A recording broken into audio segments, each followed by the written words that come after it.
Se você mora no país Brasil, né, essa terra do contrário, onde o poste mija no cachorro, provavelmente você viu essa semana a notícia da Cláudia Raia dizendo que deu um vibrador para a filha dela quando a filha tinha 12 anos. E aí foi aquela polêmica, né, aquela coisa toda, que as redes sociais adoram, uns dizendo que ela estava certíssima, que as crianças têm que receber sim educação sexual dos pais. Do outro lado, os conservadores dizendo que ela é uma mãe horrível, que ela está expondo a filha desnecessariamente na mídia, denunciando ela, inclusive, né? Teve um deputado do PL que denunciou a Cláudia Raia por expor a menina a conteúdo sexual inadequado. Eu não sei exatamente o termo da lei, mas é algo relacionado a isso. Então, eu vi toda essa polêmica acontecendo, né? E eu pensei, eu preciso gravar um vídeo sobre isso. Mas o meu intuito aqui não é falar mal simplesmente da Cláudia Raia, não é criticar ela enquanto mãe, e nem dizer que o que ela fez é um absurdo, porque isso é óbvio, né? Então, assim, não que ela é uma péssima mãe, mas que o que ela fez é um absurdo. Se você tá assistindo esse vídeo, se você assiste meu canal, assina meu canal, né? Já me acompanha de alguma forma, provavelmente você é conservador, você condena a atitude dela em todos os níveis, então eu não vou chover no molhado aqui e ficar falando obviedades sobre como é absurdo que uma mãe dê um brinquedo sexual para uma criança de 12 anos. O ponto aqui não é esse. Então, beleza, né? Para que eu tô fazendo esse vídeo, afinal de contas? Para falar sobre uma questão muito mais profunda, cujo buraco é muito mais embaixo, que é a educação sexual infantil. Então, assim, eu já fui feminista, né, quando eu era adolescente, assim, até meus 20 e poucos anos, 22, 23.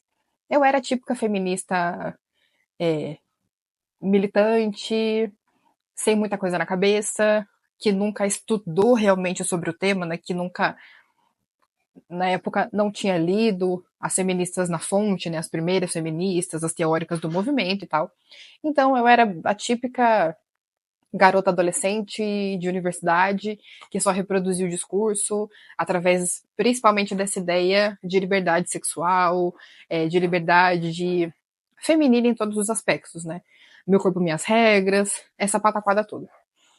Então, sendo eu uma pessoa que já esteve desse lado, digamos assim, eu entendo consideravelmente bem o que se passa na cabeça desse tipo de mulher, né? Então, me parece, pelo pouco que eu acompanho publicamente da Cláudia Raia, assim, na mídia, ela é, como eu era também, essa típica feminista que não tem realmente um conhecimento teórico e profundo sobre o movimento, sabe? Eu duvido muito que a Cláudia Raia tenha tirado um ano da vida dela para ler Simone de Beauvoir ou qualquer outra obra de qualquer outra feminista teórica, feminista raiz, né? Então, basicamente, ela reproduz esse tipo de discurso do feminismo liberal, de liberdade sexual, de meu corpo, minhas regras, de educação sexual irrestrita como a fórmula mágica que vai resolver todos os problemas femininos, enfim.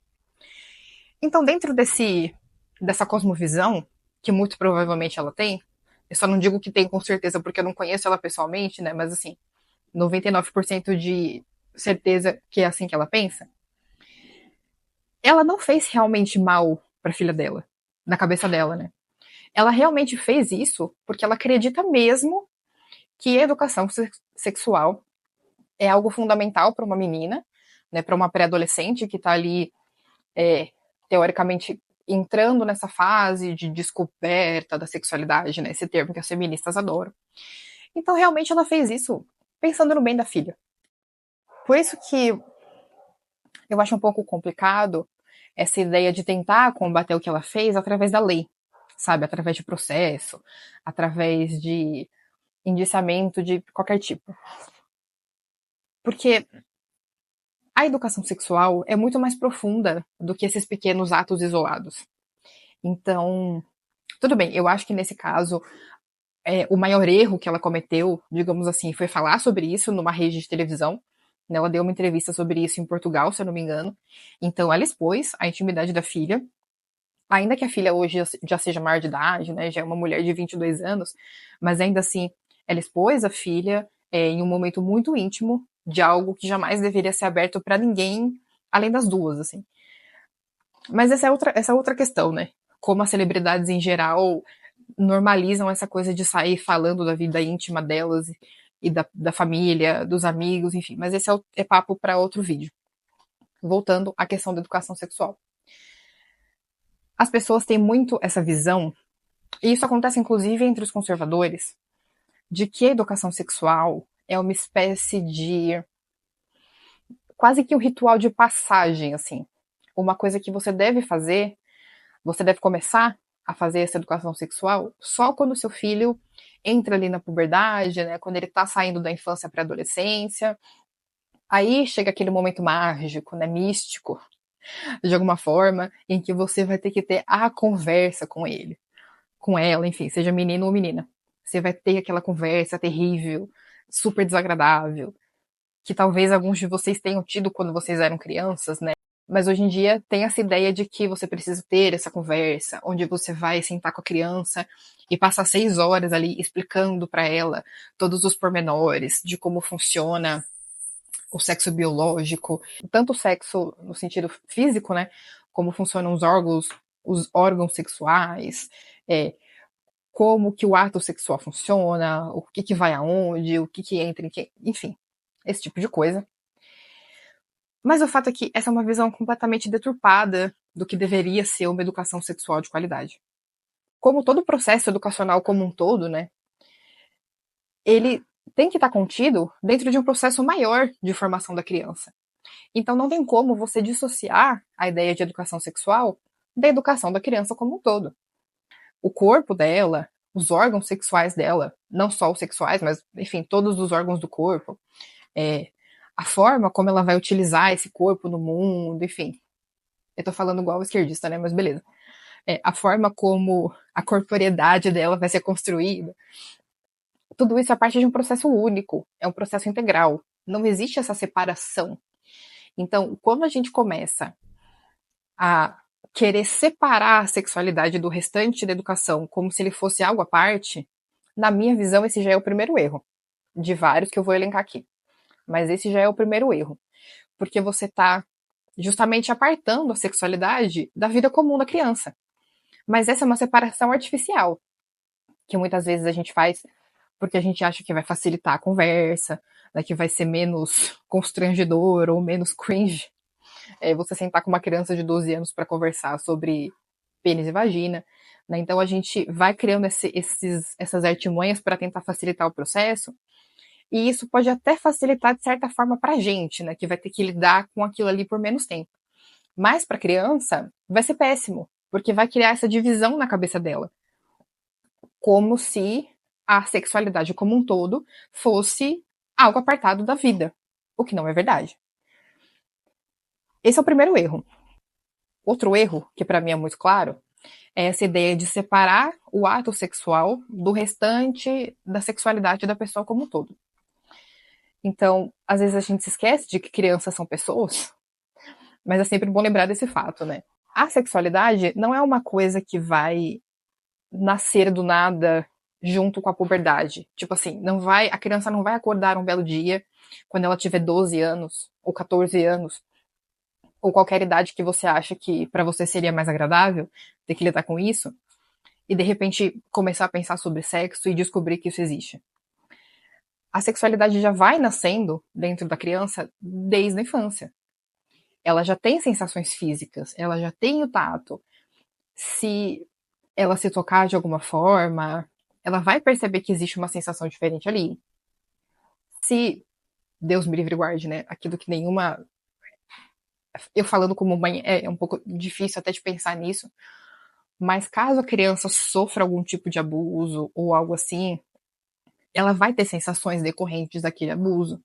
O que, inclusive, é uma das causas que torna o abuso infantil tão traumático, porque a criança não consegue processar, no cérebro dela, em desenvolvimento, né? Ela não consegue processar como uma coisa pode ser tão desagradável, por um lado, né, tão ruim, tão estranha, fora do que ela deveria estar passando ali, muitas vezes com pessoas que ela conhece. Infelizmente, né, a gente sabe que a maioria dos casos de abuso se dão entre pessoas conhecidas, familiares, enfim. ela não consegue processar como que isso pode ser tão ruim por um lado, e por outro lado, gerar uma espécie de prazer físico. E é horrível falar isso, né? Porque é o tipo de coisa que ninguém gosta de admitir que isso acontece, digamos assim. Mas acontece. Esse desenvolvimento da sexualidade dentro da educação, ele precisa começar desde a primeira infância. E isso é uma coisa que, infelizmente, os progressistas em geral conseguem fazer muito melhor do que os conservadores. Porque os progressistas em geral já sabem da importância de você, por exemplo, quando você tá lá dando banho na criança, os pais no caso, né? O pai ou a mãe, tá ali dando banho na criança, ele vai nomeando as partes do corpo, ele vai dizendo ali qual é a função de cada parte, e ele diz que aquela parte específica ali dos órgãos sexuais é um lugar da intimidade, é um lugar que nenhuma pessoa além do papai e da mamãe pode mexer. E ainda assim, tanto o papai e a mamãe só vão mexer para limpar. É um lugar que precisa ter muito cuidado, porque é muito sensível, pode se machucar, enfim. Eu, particularmente, nunca vi, não estou dizendo que não exista, né? Pode ser que exista e eu não conheça. Mas eu nunca vi um influencer grande de direita, conservador, que fale sobre a educação dos filhos, ensinando ou recomendando que os pais façam isso, por exemplo. Esse tipo de educação sexual adequada para essa idade menor, né? Digamos assim, dos 10 anos para baixo, ali. Eu acredito que desde quando a criança começa a falar, começa a ter uma noção melhor, pelo menos ali dos 2, 3 anos, já dá para começar a fazer isso de forma condizente com a idade e tudo mais. Enfim, mas o ponto é que é difícil você ver um conservador abordando esse tipo de assunto abertamente, né? Mesmo entre mães, assim, eu participo de alguns grupos de mães e fica uma coisa meio velada, assim, fica uma coisa muito restrita. E claro que existe o lado correto disso, né? De realmente deixar essa educação sexual dentro da família, né? Algo que ninguém de fora tem o direito, digamos assim, de palpitar. Beleza, mas muitas vezes as pessoas não sabem muito bem como fazer isso. Seria bom ter uma conversa com pessoas de confiança, onde os pais pudessem trocar ali maneiras, estratégias para fazer isso da melhor forma, enfim. Mas eu já estou desviando demais do tema do vídeo. O fato é que os progressistas levam vantagem nesse ponto, porque eles já entenderam a importância de fazer isso. Só que onde que eles erram, né? Eles erram quando eles partem do princípio, eles partem da ideia, da cosmovisão, de que a sexualidade, tanto no âmbito físico, né, dos órgãos sexuais, quanto da prática sexual em si, está apartada do matrimônio e do casamento. Então, esse, para mim, é o grande erro, assim, que todo progressista comete, que toda a galera liberal, de esquerda, muitas vezes até alguns, entre aspas, conservadores que não são religiosos, acabam cometendo esse erro, né, de achar que, de alguma forma, de querer dissociar o sexo de dentro do matrimônio, que é o lugar correto onde ele deveria acontecer, e começar a relativizar isso de certa forma. Então, essa relativização, ela começa muito sutil, né, geralmente. Ela começa, tipo assim, não tem problema fazer sexo durante o namoro. Como assim você vai casar com uma pessoa que você nunca transou? Como assim você vai casar sem conhecer esse aspecto da pessoa? Mas vocês já estão noivos, qual o problema? Você já tem um compromisso. Vocês já estão planejando se casar, qual o problema? Enfim. E isso vai descendo, né? Essa relativização vai se desdobrando cada vez mais, até que você chega no nível do progressista extremo ali, do cara completamente degenerado, hedonista e tal, que vai dizer que o sexo só serve pro prazer puro e simples, que a gente é igual macaco, é igual cachorro, entendeu? Transa com qualquer um, quando quiser, onde quiser, do jeito que quiser, com 10, com 5, enfim. A coisa. Existe uma progressão nessa relativização, sabe? A gente não parte do sexo único e exclusivamente dentro do casamento para vamos fazer uma orgia na balada no fim de semana. Não existe esse salto lógico. Essa progressão, né, essa normalização do sexo pura e simplesmente pelo prazer foi feita ao longo do tempo. Isso foi sendo construído. Então, quando a gente vê, quando a gente se depara com esse nível de relativização tão grande, onde uma mãe acha normal e acha benéfico, inclusive, acha que é uma coisa legal, ela dá um vibrador para uma filha de 12 anos, é porque ela já veio, essa cosmovisão que ela tem, já veio de toda essa desconstrução que começou lá na dissociação do sexo com o casamento. Então, é muito difícil chegar agora para Cláudia Raia e tacar pedra em cima dela e processar ela civilmente ou criminalmente, eu não sei a diferença. Sou péssimo em direito, gente, desculpe. Enfim, querer processar ela, querer de alguma forma punir ela por ter feito isso, sendo que essa atitude dela não nasceu do nada, entende? Não veio de um vácuo. Ela não acordou um belo dia e pensou, ai caramba, eu vou expor minha filha aqui a um brinquedo sexual inadequado para a idade dela porque eu sou uma mulher horrível que quero destruir a vida sexual da minha filha. Não, não foi isso que aconteceu, entende? Isso veio de toda uma construção social, de toda uma relativização do sexo. Então não adianta querer tacar pedra na Cláudia, apesar de que sim, ela está errada, mas ela não é culpada disso nesse nível macro, entende? Ela está simplesmente reproduzindo, elevando às últimas consequências, uma relativização que começou lá atrás, quando alguém decidiu que não tinha problema fazer sexo fora do casamento pelo puro prazer. Quando alguém decidiu que não tem problema colocar a principal função do sexo como a obtenção de prazer ao invés da união entre o casal e da geração de filhos, entende? Então, a Cláudia é só um sintoma, ela não é a causa. Claro que a atitude dela de ter dito isso numa rede de televisão, em outro país, né, em Portugal, com todo o alcance que ela tem, é claro que isso é muito problemático, porque incentiva outras mulheres que talvez já tenham esse pensamento meio progressista, mas que não chegaram nesse nível ainda, né? Elas podem começar a pensar que, eu vou fazer isso com a minha filha também, porque olha que bela ideia, né? Olha que belíssima forma de educar uma menina de 12 anos, né? Vai lá se descobrir, pega um negócio lá e vai, enfim, conhecer seu corpo e não sei o quê. Tem esse fator realmente que prejudica ainda mais. Mas assim, o problema já estava ali, entende? O problema não surgiu com a Cláudia Raia e definitivamente ele não vai parar nela. A tendência é piorar. Porque a partir do momento que você faz a primeira relativização, você abre o espaço, sabe? Você abre a porta para que a coisa comece a degringolar cada vez mais. Então aí surge essas ideias estapafúrdias, assim, de que a sexualidade infantil deve ser estimulada desde a infância, que você deve ensinar para o seu filho, sei lá, às vezes até com menos de 12 anos, né? Eu já vi pais, mães inclusive, na época que eu era progressista, mães dizendo que não, você tem que ensinar para sua filha que ela deve se masturbar assim assado, que ela deve fazer de tal e tal forma para não se machucar, porque ela vai fazer de qualquer jeito mesmo. Então é melhor que você ensine. Sabe esse tipo de pensamento? A coisa não tem fim. A partir do momento que você abre, que você deixa passar o primeiro erro, os outros vão se sucedendo por consequência, sabe?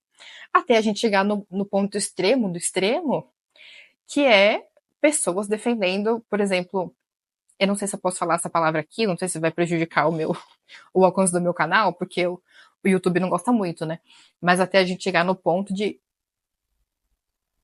do abuso infantil propriamente dito, de pessoas defendendo isso como se não tivesse nada demais, desde que a criança e o adulto, ou mesmo se forem entre duas crianças, se eles consentirem, né, consentirem com a prática do ato, qual é o problema? Entende?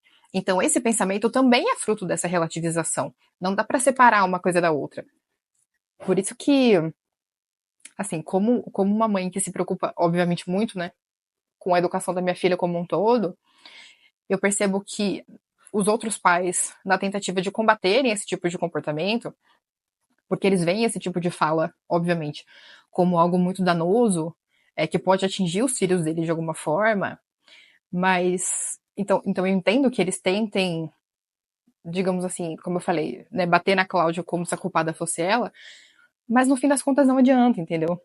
Claro, eu acho super válido que ela seja punida por expor a filha, que ela receba, ainda que eu acho que não vai dar em nada, né, porque ela é rica e famosa, então com certeza ela vai conseguir pagar ótimos advogados, mas eu acho que é importante ela tomar essa chamada para pelo menos se tocar, né, de que no mínimo ela não deveria ter falado sobre isso em rede nacional.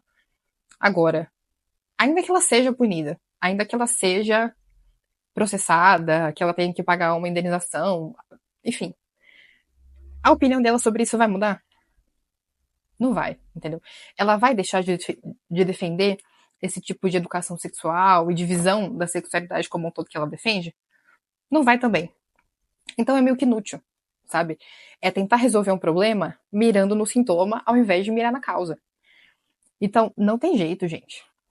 Eu sei como é difícil, né? Eu não sou moralista, eu não sou hipócrita, e eu não tô aqui pra fingir que eu sou a Bastiã, nem sei se existe essa palavra no feminino, mas que eu sou uma espécie de Bastiã da moral e dos bons costumes e da castidade e da modéstia. Eu tô muito longe de ser isso, sabe? E eu não vou fazer pose aqui. Eu não vou fingir que eu sou uma pessoa que eu não sou só porque eu sou mulher. Então, assim, é fato que para qualquer pessoa adulta, né, que cresceu como a gente cresceu, a geração ali dos anos 80, anos 90, que cresceu em uma cultura extremamente degenerada, né, com banheiro de gugu na tarde de domingo, para as crianças verem ali do lado dos pais e dos avós, enfim, tudo aquilo que a gente sabe, né, que a gente teve que aguentar durante a nossa infância. É claro que a gente nasceu nesse meio extremamente hipersexualizado, né? A gente foi criado nesse meio. Então, eu entendo as duas reações.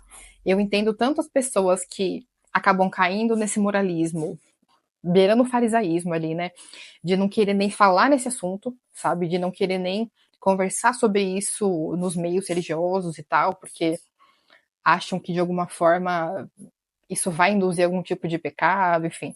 Só que eu também entendo o lado de quem tem muita dificuldade, muitas vezes, em aceitar que não dá para querer resolver esse problema e ficar no meio termo, que alguns conservadores, geralmente que não são religiosos, ficam. Tipo assim, ah não, mas também dizer que só pode transar depois do casamento aí é exagero, é impossível, século XXI, não sei o que, não dá para fazer isso, ninguém consegue, tal, tal, tal. Se você partir desse tipo de pensamento, você não vai estar resolvendo nada, sabe? Porque você ainda vai estar dentro dessa primeira relativização, que é o que permite que todas as outras aconteçam. Então, eu sei que é difícil. Eu sei que é difícil, às vezes, a gente abrir mão de uma coisa que foi muito normalizada durante toda a nossa educação, durante toda a nossa vida e tal. E que é muito difícil de fazer, afinal de contas, né? Mas é necessário, sabe? A gente tem que aceitar a realidade como ela é, mesmo quando ela nos desagrada. Então, basicamente, essa foi a minha reflexão a partir dessa notícia absurda dessa mulher. Então, assim, graças a Deus a filha dela aparentemente é uma adulta muito saudável, né? Inclusive, ela nem tem Instagram aberto, ela não gosta muito da fama, aparentemente, né? Ela cresceu sem maiores danos dessa educação maluca que a mãe deu para ela. E graças a Deus. Mas no fim das contas é isso. A gente tem que focar em resolver o problema central, não em ficar batendo nos sintomas, porque isso não vai levar ninguém a nada. Esse foi o vídeo de hoje. Espero que vocês tenham gostado. Curtam, comentam, compartilhem, espalhem a palavra, me ajudem a crescer. E até a próxima.